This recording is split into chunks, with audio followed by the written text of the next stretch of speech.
concept que tu as commencé à adopter. Tu es chez vous, quelqu'un qui débarque chez vous qui fait la vaisselle. Ah! T'as eu Monkey, t'as eu John John. Ouais. C'est qui le prochain?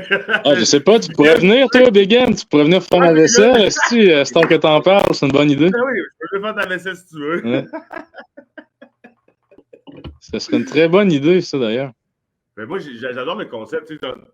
On voit que tu travailles avec beaucoup de monde, Bio. Ouais. Tu sais, genre, le concept, la vaisselle, je pense que si tu pars un podcast, là, non. Un podcast. Ça va être beau, le podcast. Mais par exemple, si tu viens faire ma vaisselle et que je te filme, ça pourrait redorer ton image. Il y aurait plein de monde qui vient faire ta vaisselle, bro. Le premier invité dans le Guillaume le Métis Vierge, là, tu sais. Les gars, vous étiez parlé à la source de la Martinière puis vous aviez jasé un peu de la sortie des bas vilains. Ouais. Mais dans le cadre-là d'entrevue, on ne l'a pas fait encore, je pense. Non, Puis je pense que ça vaut la peine d'aborder cet album-là parce que je trouve ça fresh comment vous avez su, avec l'incroyable Seth, mettre en valeur votre environnement et puis le concept est appliqué comme du début à la fin, de A à Z, qu'on parle du nom, les bas vilains, qu'on parle du logo, qu'on parle des thématiques, des choix de chansons, les sujets abordés, ce à quoi vous faites référence, les interludes, tout y est. Vous avez travaillé là-dessus combien de temps, Bio? À peu près, je te dirais 3 ans de travail, quand même plus assidu. Mais l'idée, à date d'à peu près il y a 5-6 ans. Nice. Le premier track qu'on a fait, dans le fond, qui est comme le track pilier un peu de l'album, même si le son est pas du tout le son de l'album, c'est Bienvenue en Basse-Ville. C'est le premier track, dans le fond.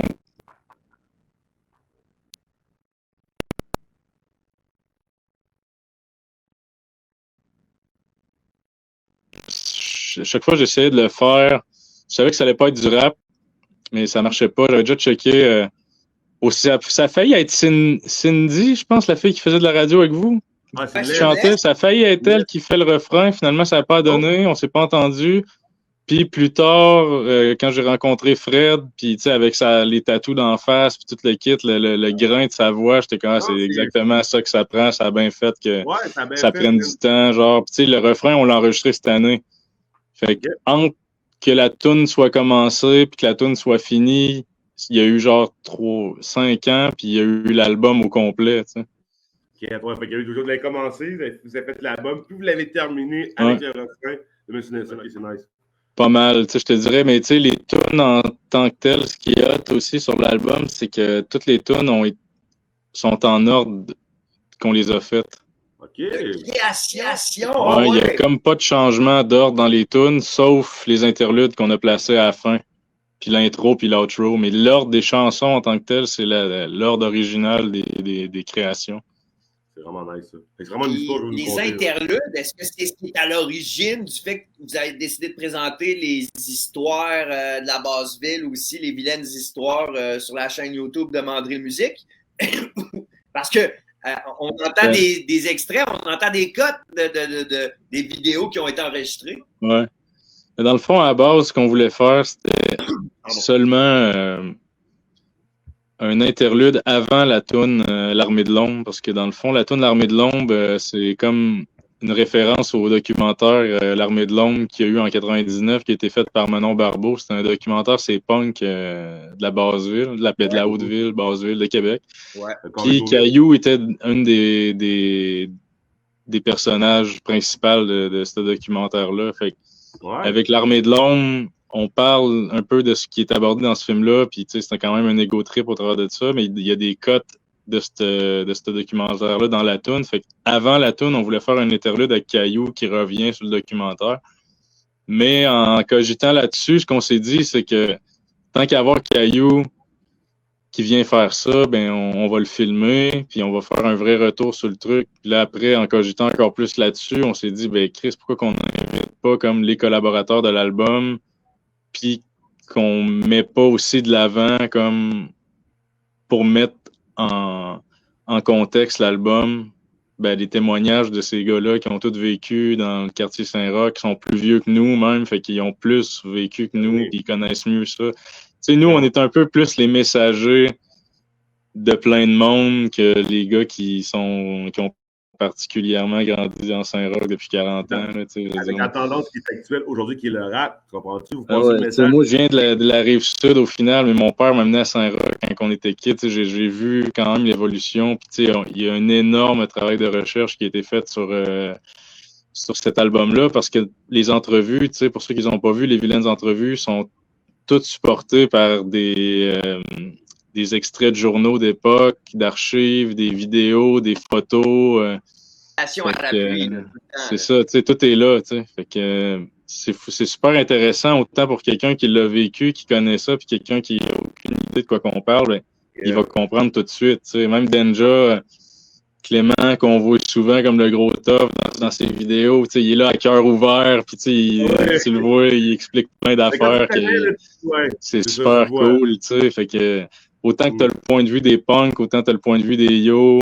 Fait que, c'est super cool. C'est ça qu'on voulait aussi avec les Bas-Vilains, c'est d'amener une esthétique qui était autant rap old school que punk rock. Fait que c'est ça qui est cool. Il y a eu un travail, comme je dis, autant documentation que sur l'esthétique. Puis, à quelque part, c'est des gens que tu as toujours croisés quand on va dans un show à l'anti, qu'on va à Source, je veux dire, là, il y avait un show de rock, de punk ou de métal, et là, je veux dire, à quelque part, on partage les mêmes scènes. Même Fred, moi j'ai 10 ans de moins que Fred à peu près, il doit avoir 46, 47, puis je me rappelle, moi je faisais de la sécurité quand j'étais plus jeune, puis je le voyais, Fred, il travaillait lui sur les montages de scène, des gros festivals, puis je le voyais avec ses tatous, je disais, ça va, t'es un esti de fucké, ce gars-là, là. Puis là, après, là, je fais de la musique avec. C'est nous qui fait faire ses premières entrevues à radio puis toute l'équipe. Mais au final, il est plus vieux que moi, il a plus d'expérience sur plein d'affaires dans la musique. Ouais. Mais moi, j'ai fait plus de trucs que lui en production, puis en ci, puis en ça. Fait que, je veux dire, au final, les deux, on s'entraide. Puis le gars, il crissement pas comme j'aurais pu m'imaginer avec mes perceptions de quand j'étais plus jeune. T'sais. Puis ça fait aussi partie de ça, les Bas-Vilains, c'est d'aller au-delà des préjugés. En même temps, les exposer beaucoup, on joue beaucoup sur les contradictions d'apparence puis ces trucs-là. Fait que les différences entre les classes, entre le monde qui ont l'air de ci, qui ont l'air de ça, qui font ci, qui font ça. En tant qu'intervenant, le fait que tu travailles là-dedans, parce que des fois, quand j'écoute l'album, je suis là. Ça veut dire que c'est vrai, là. Ça veut dire que c'est quelqu'un qui connaît. C'est true story. Avec qui il a jasé, que la personne est au courant qui a réutilisé probablement cet exemple-là sur son album, je sais pas, ou t'en as-tu parlé avec ces gens-là? C'est-tu tout vrai ou il y a certains noms inventés pour le bien de la cause? Il y a des trucs qui sont inventés, mais inventés comme pas inventé, là, un peu distorsionné, mais inspiré de quelqu'un. Là. Il y en a que c'est des vrais noms aussi, il y en a que c'est des affaires personnelles, il y en a que c'est un peu de tout. Là. Ça veut dire que tout ce qu'on entend, c'est clairement ta réalité, là. Puis que ce que tu vois en tant qu'intervenant dans... Ah, ça c'est clair, mais tu sais, je veux dire, c'est clair qu'au travers aussi, il y a beaucoup de sarcasme puis d'extrapolation, mais je veux dire, les images sont vraies, par exemple, je veux dire. C'est comme quand on dit dans Boulevard d'Orchester, il y a des vieilles capotes qui traînent sur les îlots de gazon, il y a des dispiles jusqu'au coin de Caron, c'est vrai, là. Il y a le Boracef qui dit « Je mange le sous-marin au marinier, même si le sabot est en face. » T'entends des voix qui nous sont inaudibles, mais tu te sens plus à l'aise dans la rue que dans une aile psychiatrique, je veux dire, c'est vrai, man. Il y a plein de monde qui sont plus à l'aise avec leur maladie mentale dans la rue, de les laisser à eux-mêmes qu'entre quatre murs, même si on les soins du monde. Puis je trouve que ça fait réfléchir beaucoup d'entendre ça à travers l'art, à travers de la musique. Je trouve que ça nous rapproche de cette réalité-là. Et puis, je trouve ça le fun que des artistes nous fassent faire le voyage. Parce que c'est pas tout le monde qui est sensible à ces causes-là. si tu ne tiens pas dans ces rocs puis en Basse-Ville, puis que tu fais juste prendre le boulevard Champlain, descendre Sillery, aller à ton ministère, si tu es fonctionnaire dans la vie, tu ne croises pas ces gens-là, puis un moment donné, au bout de 15, 20, 25 ans, ben, tu te dis, bah, ben, peut-être que ça n'existe pas. Tu sais? C'est pas juste ça, c'est que moi, ce que je trouve, en tout cas, c'est que il n'y a plus personne qui fait des projets comme dans une optique comme ça. Si c'est des projets conceptuels, mais si le son, c'est souvent niaiseux, puis drôle, puis pas sérieux. Puis de deux, c'est ce style de musique-là au Québec, il y a à peu près personne qui fait ça. Là. Je veux dire, tout le monde est sur le trap, puis sur l'autotune, puis le rapport Saint-Sucré, mettons, à Montréal, puis quelquefois Mike Chab, puis moi j'appelle ça l'embourgeoisement du hip-hop. Là, le monde qui écoute du rap à cette heure, c'est des bourgeois, puis ils veulent que ça sonne bourgeois, puis j'ai comme de la misère un peu avec ça. Gros steak! C'est tellement real ce que tu dis. Avant, c'était pas ça. On va faire un reel avec ça. On va faire un reel avec ça. Parce que je trouve que c'est comme un peu élitiste, mais pas dans le sens... Avant, quand tu faisais du rap qui était comme un peu dit élitiste parce que tu étais niché, puis tu étais puriste, puis tu voulais quelqu'un avec les skills, les gros textes, les flows, puis tout le kit. Tandis qu'à cette heure, le rap il est élitiste dans le sens que ça veut juste parler d'argent, puis de te montrer une image genre qui est... Il y a peut-être une personne sur 1 million qui parle de même puis qui le vit vraiment. Là. Puis encore là, la personne qui le vit vraiment, c'est quoi qu'elle fait pour le vivre? Elle vend de la poudre puis elle fait du trafic de personnes. Je sais pas si c'est ça le but dans la vie, là, mais je trouve ça bizarre. Ouais, mais tu sais que les females MC, c'est l'image qui pourrait être aujourd'hui en 2024, comme les Megan Thee Stallion, les Cardi B. Avant, c'était des Queen Latifah. Parce que pour moi, quand je parle de rap, ces affaires-là, ça fait même pas partie de la discussion. Genre. Pour moi, ça, c'est de la musique pop. Ça n'a rien à voir avec le rap. Genre. Ben, c'est sûr que je suis d'accord avec toi, mais les autres la catégorie hip-hop, c'est les autres que tu vois. Tu sais, comme mettons l'opinion de Forbes pour le rap, genre, qui connaît le rap, qui en a quelque chose à foutre. Puis ils sont qui pour parler de ce sujet-là, genre? Ouais. C'est comme, il y a plein d'affaires de même que t'es comme, OK, ouais, on parle pas de la même chose. C'est sûr que je suis content que les Pavlins vous êtes sortis, parce que moi, je trouve que les deux pépites de la ville de Québec qui s'est mis ensemble, puis c'est un vent très cher dans le game aujourd'hui, puis qu'on aime ça. Puis regardez ce son-là. Pour les puristes comme nous autres, même c'est pas nécessairement être puriste, c'est juste d'appeler un chat, puis un chien. C'est... La plupart des gens, comme aujourd'hui, la majorité, je pense, des gens qui écoutent comme du rap plus pop commercial, ben c'est pas du rap qu'ils aiment parce qu'aussitôt qu'il n'y a pas de chant puis d'autoto, ils n'aiment pas ça. Fait qu'ils n'aiment pas le rap. Fait que c'est ça l'affaire, c'est qu'il y a comme un biais de perception dans les classifications de musique. Je veux dire. Quand on écoute les bas vilains, là, First BU, il est capable de faire du fast rap. L'incroyable est capable de faire du fast rap. Storytelling. Mais ils font pas par exprès pour aller chercher un marché particulier. Dans le choix des mots, dans le wrecking, dans la façon de le poser, c'est gras. Ça va dans la rythmique phonétique. C'est comme que j'aime. L'image est là. Souvent, il va y avoir un deuxième, un troisième degré à la barre. Puis ça punch. Tu sais? On se dénature pas. C'est parce que nous autres, on s'inspire beaucoup du son de New York. Puis l'album est beaucoup inspiré de Rock Marciano, Griselda, Light Banks, plein de trucs qui sont vraiment plus déconstruits, mollo, du Alchemist, des beats de même, comme que, c'est pas exactement du boom bap parce que c'est trop lent, puis souvent il y a des drumless, puis Rock Marciano, moi, c'est une grosse inspiration depuis les dernières années, là, ça c'est clair. Ouais. Mais musicaux, là.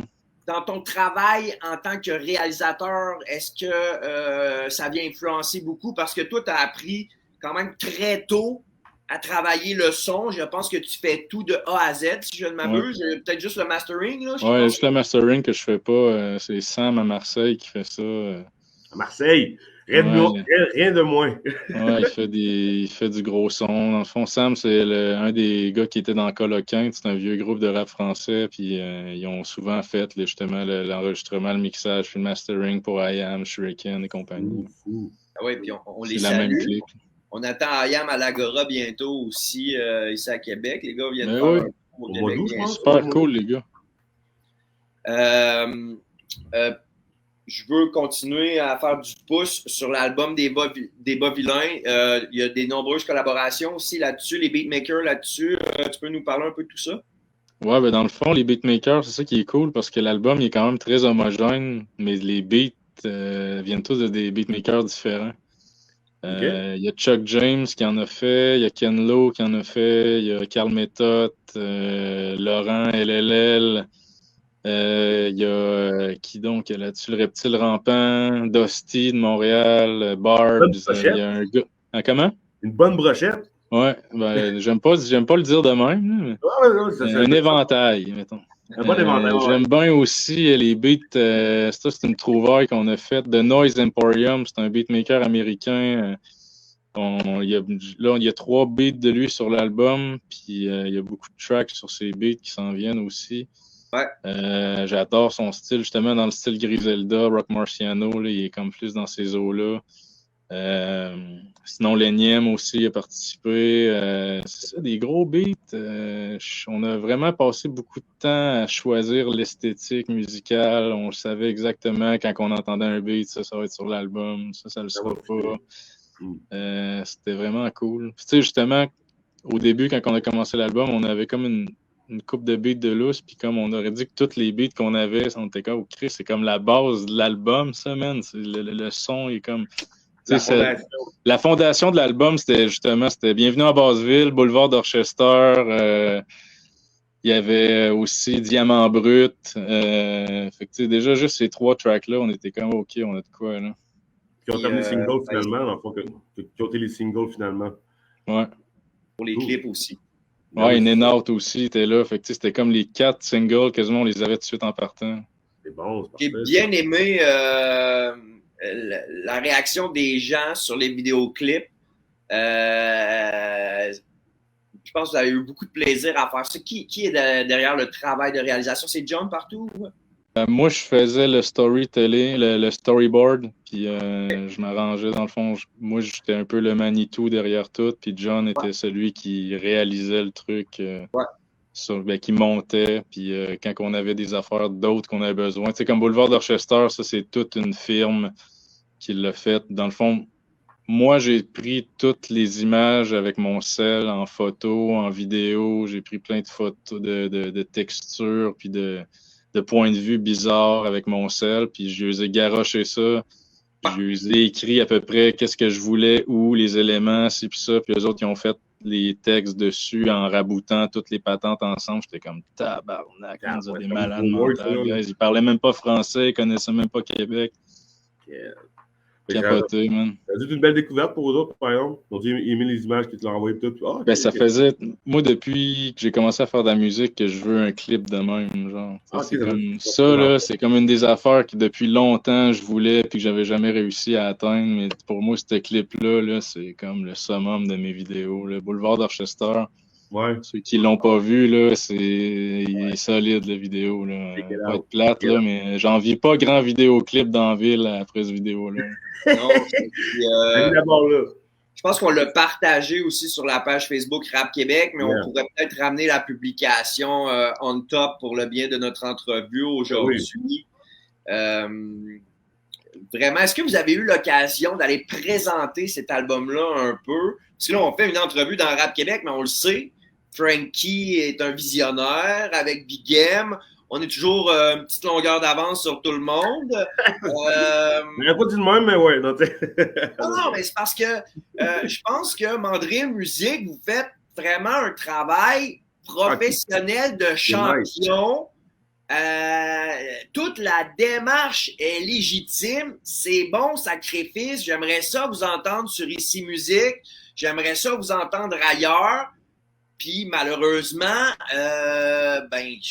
perso, je trouve qu'on vous entend pas assez. Est-ce que vous avez eu l'occasion d'aller promener un peu? Est-ce que vous avez été reçu dans différents médias? Pour In and Out, on est allé sur toutes les radios qui ont des émissions hip-hop à Québec et à Montréal. On a fait une dizaine d'entrevues. Après, les tunes roulent quand même, honnêtement. On est en rotation sur pas mal toutes les radios qui prennent du rap, je te dirais. Même au States, sur Sirius, on joue aussi. Puis, c'est radio. Peut-être pas notre roulement est peut-être pas le même que Fouki, mais je veux dire. Non, mais les gens devraient être capables d'écouter. Il faut être indulgent quand même, on n'a pas les mêmes moyens non plus, mais nos chansons sont rentrées, ça je peux te le garantir. Là, pour la sortie de l'album, on a fait aussi un tour des radios de Québec. En fait, vous êtes la dernière qu'on fait à Québec, puis là, on va aller en faire une coupe à Montréal là, en juin. Puis c'est ça, on continue à faire de la promo sur les réseaux sociaux, sur YouTube et compagnie, avec les moyens qu'on a, mais... Spectacle à venir? On est indépendant, hein, c'est ça qui arrive. Mandrill, on est une des seules maisons de disques complètement indépendantes qui produit autant, je pense. C'est vrai, Mandrill, t'es pas sous les balles de Joe Wright, quelque chose d'autre, t'es vraiment indépendant. Mandrill, c'est vous autres. Nous autres, on n'a aucune subvention, c'est 100% notre argent, on réinvestit tout ce qu'on fait. Fait que c'est pour ça aussi que des fois les choses prennent du temps, tu sais. Ben ça, j'ai une question. Faut qu'on décale des fois des affaires pour arriver à bien le faire. C'est ça. Tu sais, comme là, avec les Bas-Vilains, on avait pris 1 an d'avance à faire beaucoup de visuels. Les vidéoclips étaient commencés depuis longtemps. Fait que, tu sais, c'est ça qui arrive. C'est quand tu es indépendant, mais soit faut que tu fasses de quoi pour faire un coup d'argent, ou bien il faut que tu attendes plus longtemps pour disperser les coûts sur le temps. Fait que, tu sais, je veux dire, on en ferait plusieurs albums par année, ce serait juste l'argent, mais il faut en faire moins puis se concentrer pour bien sortir. Ça, j'ai une question par rapport à ça. J'ai une question par rapport à ça. C'est mieux, vu que tu vis sur un album indépendant, quelle est la meilleure façon? C'est-tu être indépendant puis y aller à long terme puis ça devient fructifiant dans le futur, ou tu signes sur un label puis tout brille tout de suite? Quelle est la meilleure solution? Je pense pas que tout brille tout de suite quand tu signes sur un label si t'as pas déjà un certain fanbase. Puis de toute façon, tu te feras pas signer par un label si t'as pas un certain fanbase. Ou bien si tu signes puis qu'ils voient que ça bouge pas, ben tu vas rester dans l'ombre. C'est vrai. Tandis que moi, c'est pas pareil. Tu sais, moi, avec un label indépendant comme nous autres, la personne peut payer toutes ses affaires, puis moi, je fais juste sortir puis je me prends une petite cote sur les ventes. Ou sinon, moi, je peux produire pour lui, puis moi, je me prends le gros. Tu sais, je veux dire, ça dépend de l'entente qu'on fait, mais tu sais, il y a bien plus moyen de moyenner avec quelqu'un comme nous autres. Mais si t'as pas une scène à mettre, tu sais, je mettrai pas le magot dans ton projet non plus. Je l'ai pas, le magot. Il faut de l'argent pour faire de l'argent dans toute chose. Parce qu'aujourd'hui, tu sais, je comprends la mentalité de faut tout le temps se faire payer pour faire de la musique, mais en même temps, ça dépend de ton optique. Si tu fais de l'argent tu fais de la musique pour faire de l'argent, ou si tu veux faire des projets de musique qui sont différents, qui sont innovateurs. Tu sais, je veux dire, à un moment donné, si tu veux créer, c'est pas juste en faisant de l'argent, tu sais, ça vient d'une pulsion de création. Il faut que tu te lances, faut que tu. Je veux dire, les Bas-Vilains, nous, on n'avait rien à gagner en tant que tel à faire cet album-là, mais on avait une idée, puis on a décidé de la laisser germer.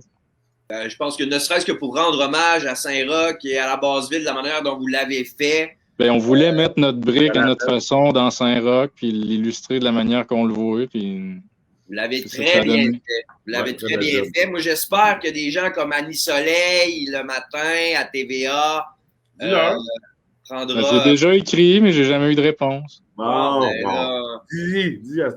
À la gang, on se connaît tous, puis Rap Québec, on n'est pas pire pour passer nos messages, puis faire avoir une influence par la bande. Alors, tu sais, l'affaire, c'est ça, c'est que nous autres, on fait tout nous-mêmes. Fait que ça... Comment je pourrais dire ça? C'est pas un avantage pour personne à faire de la pub à nous autres parce que ça n'en donne à personne d'autre que nous autres. Ça n'en donne à la cause. Moi, je trouve que c'est important de sensibiliser ces gens. Ouais, mais je veux dire, quand t'as pas une clause dans la cause, tu t'en calisses. Oh my God! Ça, c'est une barre, ça. Tantôt, là, on va parler avec DJ Org, une entrevue qu'on a réalisée avant de te parler, BU. Puis, je veux dire, tout a fait de la musique avec pas mal tout le monde dans le milieu du rap. Et je pense que ça se peut-tu que je t'ai déjà entendu sur des tracks Cavalier Noir et tout ça? Non, mais j'ai déjà fait une couple d'affaires avec Org. Ouais, des compilations, des mixtapes. Je me souviens pendant la période des Carrés Rouges, je pense que vous avez sorti. Dans le fond, Org avait fait une compilation qui s'appelait Carrés Rouges. Puis moi, j'avais fait J'avais fait un verse sur la toune Carré Rouge, puis j'avais fait une toune avec Lévesque qui s'appelait... Hey, comment que ça s'appelait, cette toune-là? Je me rappelle plus. Mais c'était nice, là. La compil est nice. Vous pouvez aller sûrement la trouver quelque part sur les internets. Mais sinon, on a fait d'autres tunes, moi puis Org, là. On avait fait...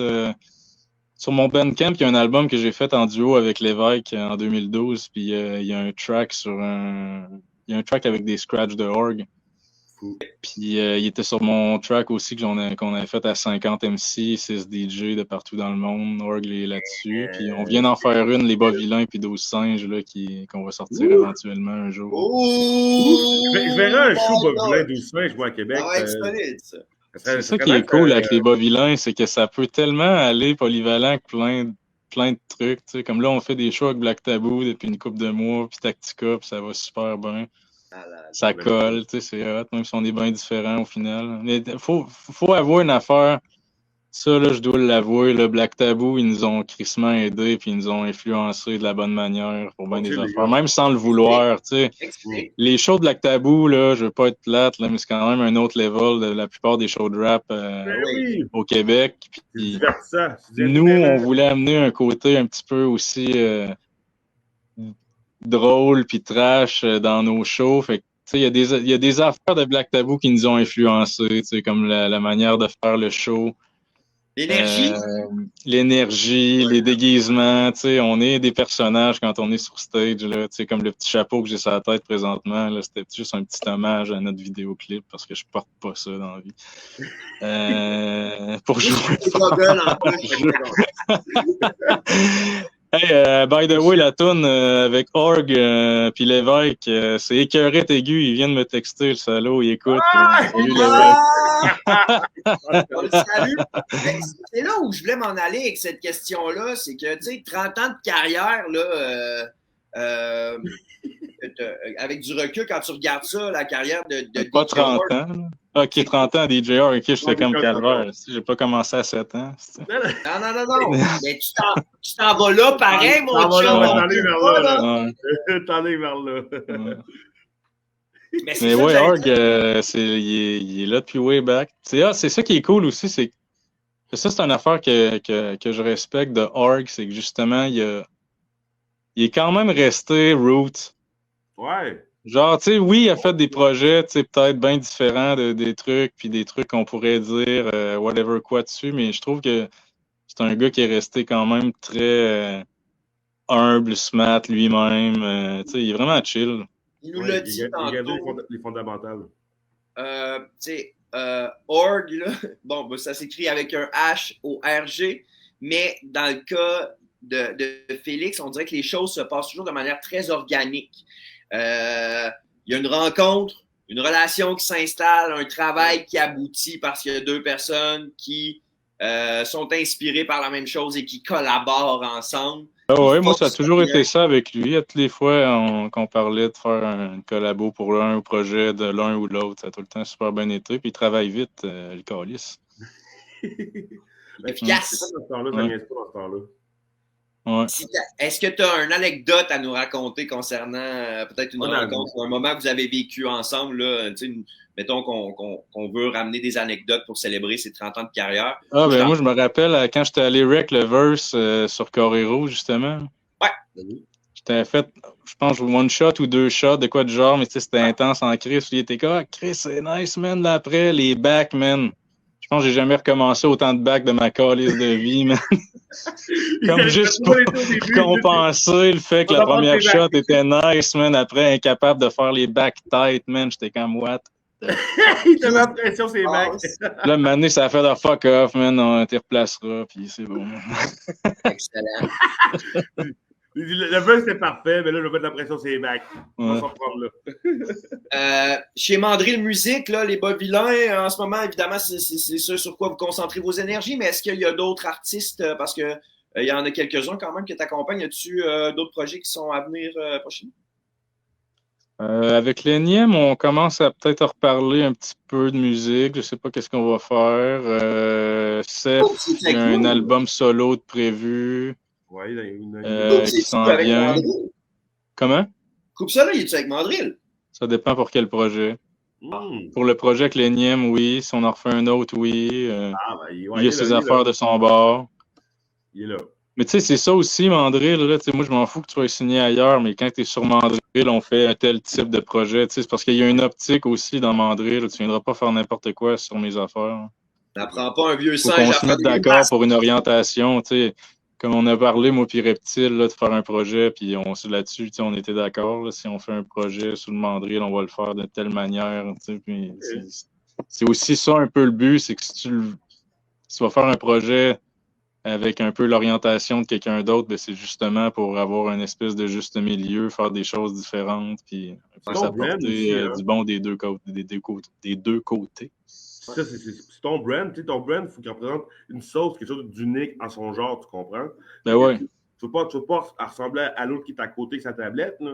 Ben oui, tu sais, comme l'album avec Coops puis l'énième, un moment donné, ça a été discuté de mettre un peu d'autotune puis des affaires de même dedans, puis moi, j'ai été fervent défendeur de ne pas le faire parce que même s'il y avait des imperfections dedans, c'est ça que je voulais parce que tu sais, il n'y a pas d'autotune dans les colocs, il n'y a pas d'autotune dans Jean Leloup, il n'y a pas d'autotune dans les affaires de même. Puis je voulais un truc organique, là, déjà que c'est tous des vrais instruments. Là, puis tout, fait que... Ouais, je mets pas d'autotune là-dessus, ouais, je suis d'accord. Ouais. Je suis d'accord avec tout. Parce qu'il y a ça aussi que je trouve que le monde perd, le genre de kick puis de feeling de l'imperfection de nos jours, tu sais. C'est important, là. Tu sais, le rap, c'est une contre-culture, c'est pas une culture pop dominante, commerciale. C'est ça qu'aussi, tu sais, quand tantôt je disais qu'il y a des affaires qui sont plus les mêmes perceptions, mais c'est ça, tu sais. Avant, quand on écoutait du rap, on l'écoutait en se faisant une certaine mise en scène dans notre tête, une mise en contexte, une manière de l'écouter parce qu'on savait qu'il y a du monde qui le faisait à partir de rien, avec certaines techniques, ci, puis ça. Moi, ça m'a toujours fait rire parce qu'il y a bien du monde qui pense que le sampling, c'est de la merde. Mais à un moment donné, ils se rendent compte que toutes les meilleures tunes qu'ils aiment le plus, c'est toutes des samplings, genre. Puis là, après, ils chialent, mais c'est parce que c'est sûr que si tu comprends pas les techniques de sample, puis jusqu'où ça peut être poussé, puis de la composition, tout en étant du sampling, ben, tu manques un asti d'affaires, man, en écoutant de la musique. Hein. Puis je me suis prêté, c'est le fun que tu parles de ça, je me suis prêté à l'exercice. Je suis allé voir Mozaka, avec qui tu avais travaillé pour Blitzkrieg, John Lennon sur Facebook. Puis je suis arrivé avec une chanson qui est extrêmement facile à sampler. Mais moindrement que le gars il a des compétences sur le MPC, les directions. Mais c'est ça. C'est qu'il y a une nuance en prendre un sample intégral puis prendre plein de trucs, chopper puis le remonter. Puis autant que prendre un sample intégral, si tu le fais d'une façon X, ben ça peut être encore plus génial que quelqu'un qui a chopé plein de trucs. Ça dépend. C'est pour les besoins de la cause. Le beat est là pour mettre une ambiance. Le beat n'est pas supposé prendre le dessus sur le rapper parce que sinon le rapper est poche ou le beat n'est pas nécessairement adapté pour une tune de rap. Selon moi. Non, je te file, je suis d'accord avec toi là-dessus. Très d'accord avec toi là-dessus. À la limite, les deux doivent être sur un même piédestal, mais je veux dire, l'un ne doit pas prendre tant le dessus de l'autre, ce ne serait que le rapper. C'est ça, c'est comme les deux sont sur le même flow, là. Ça y va tranquillement. Let's go. Date de show à venir? Non, pas pour l'instant. Pas pour l'instant? Yeah. On va-tu te voir à Merciless vendredi à la Source? Non, je travaille. Mais je vais à Snoop, par exemple. Ah, tu vas à Snoop? Non, en fait, ta dernière minute, on va à Snoop. Excellent. Fait que, BU, comme on a une autre entrevue avec DJ Org, aujourd'hui, on va te remercier. Je ne sais pas s'il y a d'autres points que tu voulais aborder, des choses qui étaient importantes pour toi de mentionner. Je ne devrais pas oublier rien. Là. Il y a une version deluxe de l'album Les Bas Vilains sur Bandcamp, lesbasvilains.bandcamp.com. 15$, version numérique avec tous les tracks, puis un PDF de 19 pages avec tous les textes, puis du visuel rappelant Saint-Roch, Limoilou et Saint-Sauveur. Pour les scholars. Sinon, mandrillmusique.com, puis on est sur tous les réseaux sociaux. Les Bas Vilains, Centre d'Union, vous allez nous trouver partout. Pensez-vous faire un vinyle avec ça? Ça serait bien. Ouais, Commencez par nous acheter 2500$ d'albums numériques, là, puis on parlera de faire d'autres choses après. Là. Ma gang de sensu, calice, là, calmez-vous! On s'attend, va acheter les bobylins. Ça veut, ça achète pas ce qui est déjà là. C'est ça. Et bon, on va en acheter deux. On en achète deux. Si on veut venir, on va en acheter deux. Sinon, c'est sur toutes les plateformes numériques. Allez-y, gâtez-vous, partagez la sauce. Merci beaucoup pour ta présence à ce live de ce midi. Merci pour votre invitation, guys. L'album est en rotation sur le rapqc.ca, sur la web radio. On partage tout, puis on suit tout ce qui sort sur Mandrill. Thanks a lot, mon gars.